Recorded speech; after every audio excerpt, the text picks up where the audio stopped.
Welcome to USC. I wrote a sonnet. You wrote a sonnet. I like to write sonnets. This is about the Marshall School. Pay attention. When fortune's wheel doth turn in time's swift course, you don't know what I'm about to say, and commerce seeks new methods to prevail, the wise must harness innovation's force, lest ancient ways grow stagnant, cold, and stale. Behold, the thinking engine doth arise, a tool to amplify the student's mind, to parse through data vast as are the skies, and patterns in the chaos swift to find. Let Marshall's halls embrace this mechanic art. For business leaders must with times align. The future calls, they must not stand apart, but blend the human touch with the divine. So let USC with boldness lead the way and teach tomorrow's mind what rules today. Wow. I, Very impressive. It took me a really long time to write that. Yes. It took me about one sentence. Yep. Welcome to the new world of AI. Amazing. Well, let's just dive right in. When people talk about AI, when they think about AI, especially as it pertains and will impact higher education and universities like USC, I think there are two different narratives, that it's going to be an incredible enhancer of learning and research. And there's another narrative that it's going to completely disrupt the entire university model as we know it. Which narrative is correct? Both. I think almost all of these questions, and by the way, I'm really excited to be here, so I'm just have fun with you. What you've done since you took over is remarkable. Look at. I mean, I don't need to sing your praises, but they're well known. Universities are going to adapt because universities, the American universities, 18 of the top 20 universities in the world are in the United States. It's one of the greatest things for America. They're adaptable, right? An example is that you have this amazing film school here, and you have a digital tools, how to use digital tools, right? Which is the leading program. It's like a little subgroup within a larger supergroup. That's how your university works. And so you're going to see the same thing with respect to labor allocation, education, and so forth. The university will adapt. And the university will not adapt because of the faculty, it'll adapt because of the students. Because the innovation occurs essentially from graduate students and postdocs, right? And the faculty are good enough to allow that to occur. It's always been true in my world that 2 graduate students and an untenured assistant professor change the world. There's something about that pressure cooker, which USC is very much a part of, that's not going to go away. What will go away is an awful lot of the sort of traditional education and common knowledge, and you'll find ways of having much more self-learning and so forth. And I think that the butts and seats kind of model is going to get more, most universities are experimenting with various forms of collaborative research, working teams and so forth, because it's a better learning model. I don't think let me exclude a bunch of things. Teachers are not going away, universities are not going away, jobs are not going away, right? All those predictions are all ill-informed. But what you do you will use computers a lot more in everything. And the first class that I hope you introduce after this conference is a class on prompt engineering. How could you have students at USC that do not know how to do complicated prompts to generate whatever it is they care about, which is often very funny? Do you think there's a greater danger for universities in underutilizing AI or overutilizing it? Well, I'm always pro-AI, and the reason is that the arrival of a new form of intelligence that's at the peer level of humans, which is roughly what's happening, is a very big historical day. This is like the arrival of electricity, maybe even more so. And I've written 2 books with Kissinger on this question about what happens when your best friend is non-human. What happens when your collaborator is non-human? What happens when your non-human collaborator is smarter than you are in some areas? The most important thing for this university is to get your students ready for that outcome, because that outcome is a big deal. And an awful lot of people who are much older than your students are going to have all sorts of crises over this because it'll affect their identity, what they do, how they spend their time. You shared your view that jobs aren't going away, but jobs are certainly going to change, and perhaps very dramatically in ways that we can't really fully envision over the next 5 to 10 years. How do you think, or how do you think universities need to think about how we need to adapt to the changing nature of work, the changing jobs market, in terms of how we're teaching and what we're teaching students? So, and I'll make an obnoxious comment. The most interesting professor is a professor who has tenure who studies the dynamic nature of the economics of the labor market, because they themselves are not subject to it. But I digress. That's not an attack on tenure. Tenure got me here. My father was a tenured faculty, and so forth. Let's consider. So I've spent 20 years with people telling me that truck drivers were no longer going to be needed because we would be driving trucks. The number one, there are many job shortages in America. The number one is truck drivers. It's really hard to drive a truck. It's a very difficult job, and not enough people want to do it. How is it possible that jobs are all going to go away because of automation, and the job which is most obviously automatable, right, and is difficult and so forth, is the one in the shortest supply? And the answer is because two things. First, economic efficiency in a country level fundamentally means that the firms that adopt AI and automation more quickly become more efficient, which grows the market. They displace people who are less efficient, but as a societal matter, growing the economy and growing revenue, especially in a democracy, is key. Another view on democracy. Europe is essentially not growing. Thank God, America is growing at somewhere between 2 to 3%, which is great. In the democratic systems, you can't take money away from constituents. So if you have new needs, you have to have new money. So democracies have to grow. So you've got to figure out a way to grow your democracy, which is through productivity. And all of the evidence is that technology invention, especially in America, is the key component of American exceptionalism. And the characteristic of the American culture, which I'll simplify, which everybody knows, is relatively freedom-focused, relatively suspicious of the government, and relatively law-abiding, right? We can debate the specifics, but that's roughly classic liberalism, is a necessary component of the kind of growth that we're having. And other cultures, which are also democracies, don't have any growth. They can't do anything. I've tried for 15 years to try to get Europe to do something. Europe is full of incredibly smart people, but the economic system doesn't form it. I was in China, and I mentioned this to you when we just met. I was in China in August, and I was originally thinking that China was going to attempt to beat us. China does not have the depth of the financial markets to fund the crazy stuff that American entrepreneurs are doing. You can't randomly raise $50 billion for your data center in China, right? And maybe the government will ultimately decide that's a good idea, but it's a command and control economy. So the genius of America is this restructuring. So that's hard for the long-winded answer. But the result is, yes, there will be more jobs. The jobs will be different. And furthermore, because demographics are such that we're having fewer and fewer children, and this is worst, by the way, in Korea and in China and other Asian countries where the replacement rate is well below 1.0, which is terrible. Those are examples of societies that are going to need some serious surgery. I don't exactly know why this is occurring, but it's important. We're not going to have the people to do the jobs we need in the next 30 years, which is why universities are so important. You produce the people. I want to get back to this question about how universities need to be rethinking its curricula and how we teach. But you mentioned democracy a couple of times, and I saw that this morning you published an editorial in the New York Times about how you can't outsource democracy to AI.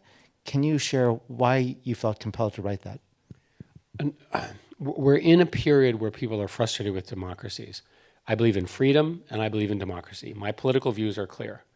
And in order to have the democracy has to sort of organize itself and succeed. When there are troubles, and we're certainly having them now, there is an appeal to authoritarianism, to the quick solution. And I'm very worried that people will say, let's have the AI do it. After all, AI is much smarter than we are. It can figure things out. It can regulate us. That is a loss of human dignity that I'm very, very worried about. Do not give your human dignity to a non-human activity. You want your freedom to think, to write, to associate, and so forth as a human being, and you want to do it collaboratively. So my basic argument is you need to use AI to cause the communications process, which has largely become, at least in America, he said, she said kinds of tribalism. You know, you're in this and you're left and right and so forth and so on. There's no constructive conversation. There are solutions which involve using AI to try to encourage the dialogue. And somehow we've forgotten that. I wonder if you can extend some of those ideas to higher education, because one of the things that we think a lot about at USC is that you're not just learning knowledge and acquiring skills, but you're also learning how to interact with other people. You're learning how to get things done as a team. And I'm wondering if one of the implications for AI is that universities, of course, need to figure out how to continue teaching the material, but they also perhaps should consider leaning even more into the social aspects of being part of a university community for 4 years or however long they're here. To the degree that you start yourself to interfere in students' behavior, one, you'll be, shall we say, concerned. And second, it's just better to let students do their thing, right? Because you spend an awful lot of time getting the quality of the school force here as a private university is exceptional. Let them figure it out. I'm very bottoms up in this view. And I think that, so the professors that I've talked to in other universities have a pretty simple rule. Phones off in the classroom. You actually have to talk to each other, right? And you actually have to talk to each other without anonymity. And there's a long discussion about how social media has destroyed society. I think you're familiar with Jonathan Haidt's book because he was just here and he's a good friend. A guy named Scott Galloway has just published a book which is quite concerning about the status of men in their 20s. And all of these are consequences of excessive social media, right? And the fact of the matter is most people, and an awful lot of teenagers, are pretty lonely, right? And so they turn to these things and they take on a superhuman role in their development. Thought experiment for you is somebody here has a child next year or the following year, and every year your child gets a better toy. And the toy can talk and is intelligent, so it's a bear or something like that. Well, that toy will become the child's best friend. Now, with a 3-year-old, you're going to be really excited about it because it'll keep the 3-year-old occupied and it'll teach the 3-year-old language and counting and things like that. But what happens when the kid is 12 and has no social skills with other kids, but really loves the bear, and you cannot get the bear with him? I was talking to one social psychologist who had a mother talk to him that she had a 15-year-old boy who she was unhappy about, and she attempted to take his phone, and he beat the crap out of her to the point where she had to go to the hospital. And I said, are we at that stage? And I think at least in some cases we are. It's really, really important to maintain human dignity at each of these levels, and here in the university as well. You've written a number of books, and you've written a number of articles and papers. And if you're like me, Eric, part of the reason that I write is to figure out what I actually believe and think about a matter. Are you concerned about a future where students are no longer writing? Instead, they're just prompting LLMs to give them answers or produce first drafts, and then maybe prompting them again to edit those drafts, but not actually staring at that blank screen or piece of paper? And the impact on and the degradation of their critical thinking as a result. So I have every belief that the faculty at USC can determine the people who cheated using LLM and the ones who wrote things originally, right? I'm sure that the faculty here can figure that out from a grading perspective. I'm not worried about that. I have long been worried about a reduction in critical thinking because of reduction in reading. And the Instagram and TikTok and so forth reading is not the kind of reading you're familiar with stage 1 and stage 2 memory or thinking. The first is quick, and the second is long. And in academia, we call that being in the zone. And so if your students are not in the zone, sitting there doing it, I've been working with a number of research scientists in their 20s. And when I was a research scientist in my 20s, of course, there were no cell phones. And we were busy, doing stupid things in college. And we were otherwise reading books and, in my case, writing a lot of code, which I guess is going away as well. And in watching them, they turn off their phone and they just work and concentrate it for a while, and then they take a break and so forth. So maybe the answer to the addiction cycle, because these are all fundamentally addiction devices, is to train your students to turn them off for a while. My trick, my newest invention, is I put my phone on airplane mode, and I imagine that I'm in an airplane. Okay, and I'm so stupid that this works. Okay, I'm in an airplane. I look at my phone, it says, I'm in an airplane, it works. Dean Garrett talked about an emphasis of mine on really trying to lean into the private sector more and develop relationships, not with just private industry, but also with government agencies and actors. I wanted to ask you, how has AI raised the stakes for us to get that set of relationships as right as we possibly can? Because right now it's difficult. It's difficult to collaborate with the government and with the private sector. But I wanted to ask, how has AI increased the urgency that we do that? And then the follow-up question is going to be, how do we have to get this right in order to compete with other countries, including China? Well, you guys have a really good math department, okay? And every one of these firms has no idea what AI really is, right? So I think you're misstating your negotiating leverage. Mm-hmm. They need you more than you need them. So the AI that I work on is essentially math, and most of it, and I have a PhD in this area, I cannot even understand the math anymore. It's moved so fast. And I think that this generation that's coming out right now, who will be talking for the rest of the day, are probably the greatest economic potentials of all. And the reason is they're the ones that are going to take these complicated algorithms and essentially apply them to solve real business problems in healthcare, and there's a long list. In our industry, we talk about technology overhang, where we believe, arrogantly I might add, that we have produced all this incredible technology, and why do customers, businesses, universities, and government, why are they taking it more slowly? Now, one answer is it's not quite ready for use. But the real reason is that technology innovation starts in bespoke industries and requires special handling, and then it becomes standardized. I'm old enough to remember that email was considered an option. Now, most of you don't even use email. But email was, and then one day, so they used to have this diagram where they said, this is the vertical, this is the horizontal. And then somebody announced one day, the vertical became horizontal and email became standard. And then all of a sudden, the email had to work. So these are simple ways of understanding how technology adoption occurs. And remember, so I was coming by here and I saw a Waymo car here in LA. Great. Now, the first self-driving cars were largely invented in 1994. Stanford won the self-driving competition in 2004. Google hired all those people in 2005, and it is now 2025. So it took 20 years from the time a successful contest among universities to this. So the technology diffusion takes much longer, and the wealth creation occurs at every stage.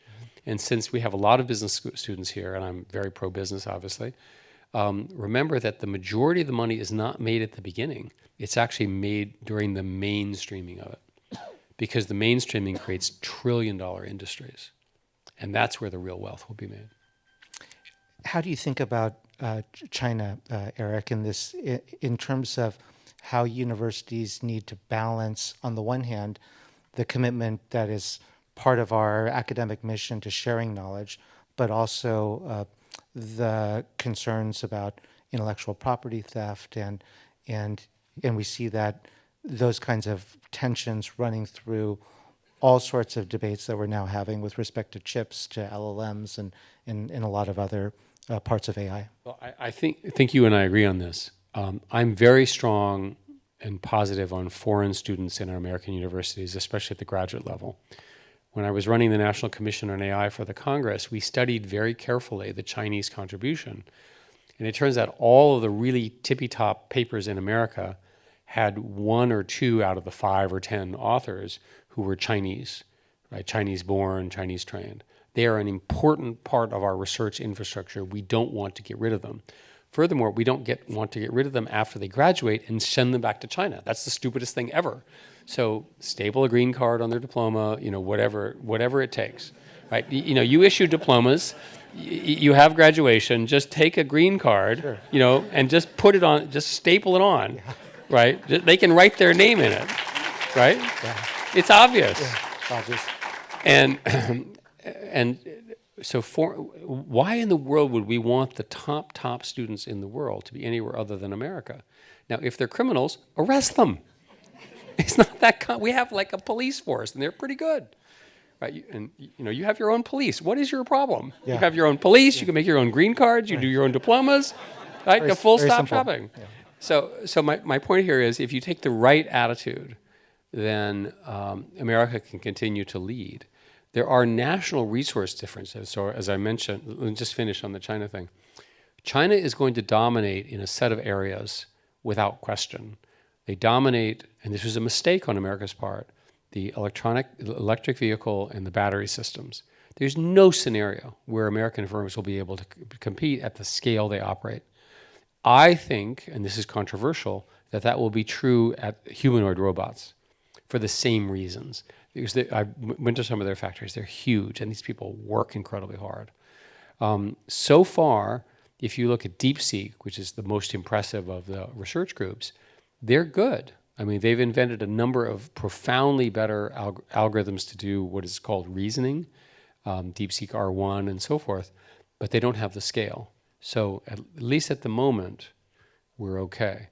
But I think as a matter of intellectual property, my preference would be to engage with China, because I want to be clear here, China and the US will never be best friends, but we can learn how to work together. And even though the systems are different, both have a common interest in a set of things. Domestic stability. We don't want terrorism, nor do they. Economic growth.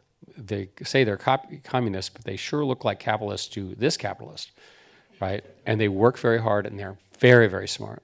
If you have any confusion about the quality of Chinese research, stop. You are wrong. All those prejudices from 15 years ago about they're behind, they're no longer true. They are really at the doorstep. You mentioned DeepSeek, Eric, and one of the weaknesses, we'll call it, of DeepSeek is that when you do query it for information about certain topics, right, you're going to see certain biases.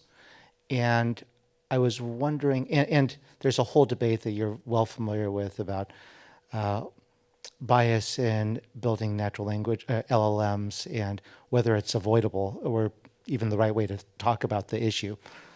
But I want to ask you, are you concerned about a future where people start using the same LLMs, and as a result, you start getting a narrowing of opinion when universities like ours are always trying to cultivate the broadest range of opinions and viewpoints that we can? So what should you teach? Curiosity, right? And I'm now at the point where I just can't stand it when I can tell people are paid to convince me of something. I'm intelligent enough, just give me the facts and I can form my own opinion, please. And I think there's a real danger in society that people will be captured by an LLM. Remember, it's their best friend. And if your best friend has, I don't know about you all, but has a huge impact on me. You know, I talk, in my case, it's a guy. I talk to him, he calls me, and I do the thing. You know, he has a big impact on me. He's really important to me. Or your spouse, you know, whatever it is. So part of the answer is that there's not going to be a single LLM solution. So let me give you the way to think about it. in America, there is a race to AGI, which stands for Artificial General Intelligence. The leading players there are a startup called Anthropic, OpenAI, which everybody here is familiar with, Gemini, of course, where I came from at Google. Microsoft is now doing its own. Elon is attempting to enter the space in Grok. Maybe there's a couple of others. These things require an enormous amount of money. Those systems, and Meta is not at the moment in the lead. It is probably going to have a closed system to do so. Closed means they're not going to give away the source. Just because of the amount of money involved, they're not going to give it away. The Chinese have strangely made the inverse decision. Every Chinese model is open source. So I have a number of startups which have a high quality of very, very smart Chinese people, and they just use the Chinese LLMs. And they're not political startups. They're just useful and they're free. I said, sure, right? So it's likely that in the media in the next 5 or 10 years, you're going to see this huge amount of tension about as we get closer and closer to AGI, and when we hit various thresholds, when something, we already have systems that can answer graduate level biology, chemistry, math problems, which I look at them and I say, it's inconceivable to me that it can do it and it can solve those. Those are like headline events in my world, AlphaFold, headline events in my world. There will be more. But China will offer those in open source form, and there'll be millions of smaller models in open source from many countries. So I think you won't have as big a lock-in, especially if the university teaches you not to become locked into one. I move around, I try different ones. Do you feel like a lot of the American companies that are developing these LLMs have taken the wrong direction with respect to open source? They didn't really have a choice. Just so you know, as a computer scientist, my background was open source. Open source means we literally publish our source code. I was part of something called Unix, which is the underlying, for example, it underlies the Mac operating system, for those of you who don't know what it is. And it was a great time because we were exchanging ideas, we were working collaboratively, and look what we built. The internet is largely built because of open source architectures and so forth.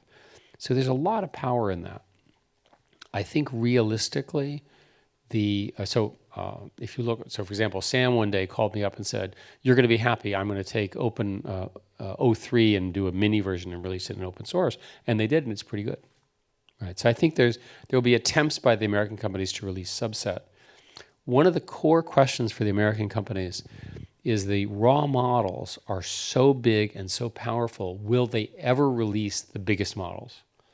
It sure looks to me like they're going to release a portfolio of models from super huge, medium range, small, open source with different pricing points.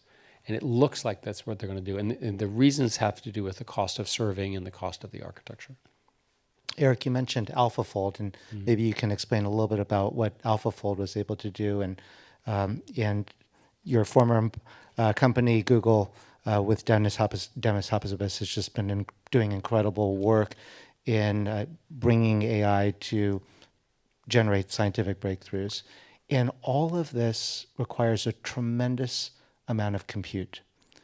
What's your advice to universities that want to be at that table? But I told you already. I know. Find a Republican state, build a large data center there, and run a big pipe to wherever you are. Yep. Sorry. No. I just want you to say it in front of everyone. Oh, I see. Yeah. You want me to support you, and you have a Republican state in mind? Well, you gave me an idea. So. Well, I think Nevada is pretty close. Yeah. Yeah. But you think and I'm not being facetious. So universities need to keep up with this. There is no way the future can be invented in universities without enough computing resource. No university I know has anywhere close. These are the richest universities in the world.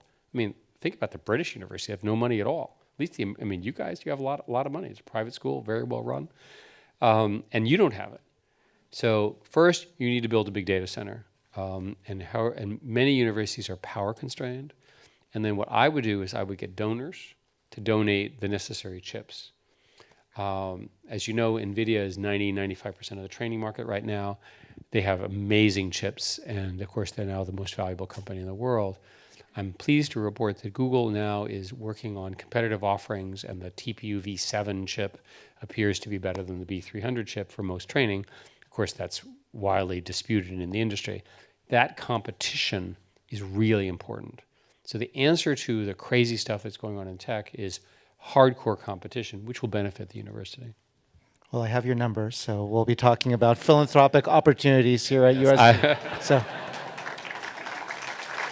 and I'm happy to help. just a couple more questions. Wanted to ask you, what do you think one of the most underappreciated opportunities for universities are in the AI space? I think I said it before.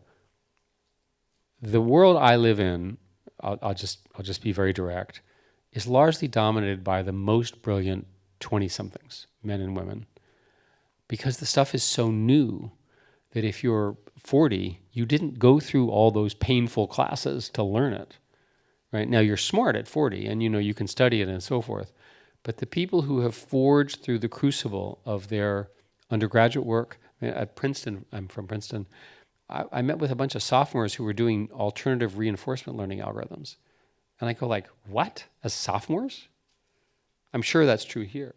So I think people do not appreciate the quality of the ideas and the capability of moving quickly with the right tools here. So let's go through what that could mean. In humanities, why do you not have a database that has taken all the documents that matter and made them accessible and classifiable in interesting new ways?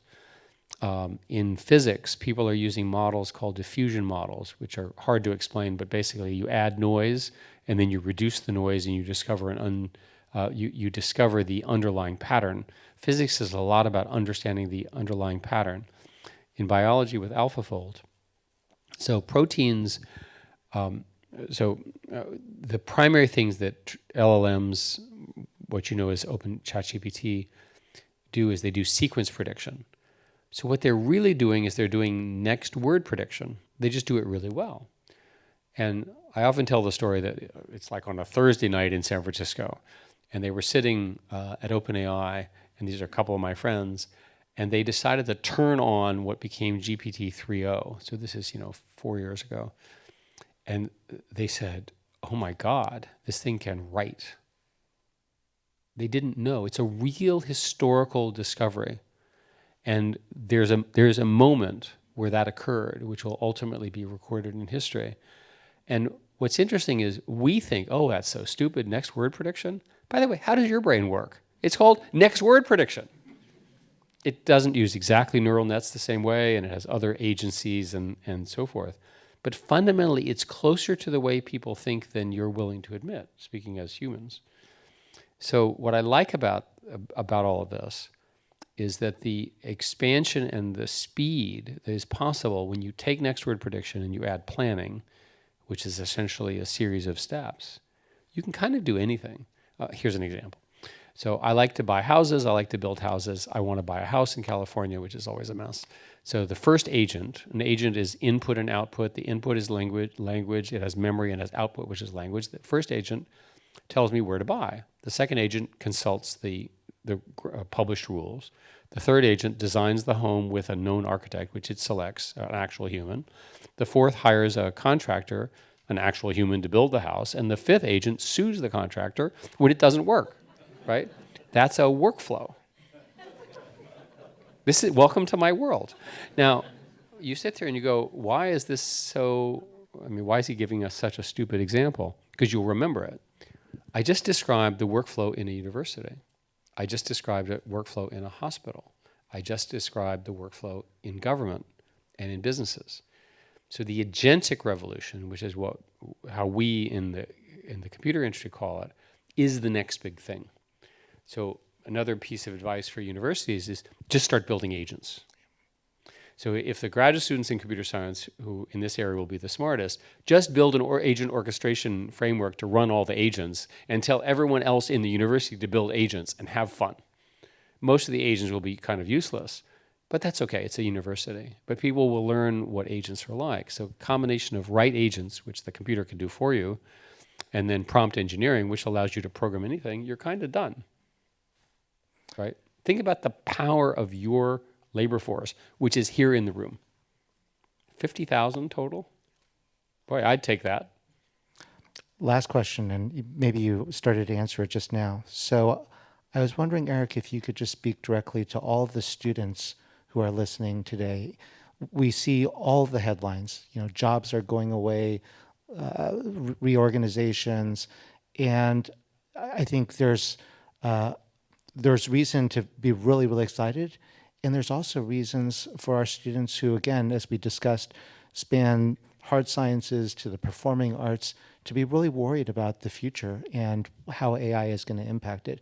What's your message to them? There's this problem with smart people, that smart people are always depressed. Stop. Stop thinking so hard. I am super jealous of your undergraduates. I want to be very clear. One, you're in California. Stop complaining, okay? Like I moved here as a graduate student for the weather, so we're clear.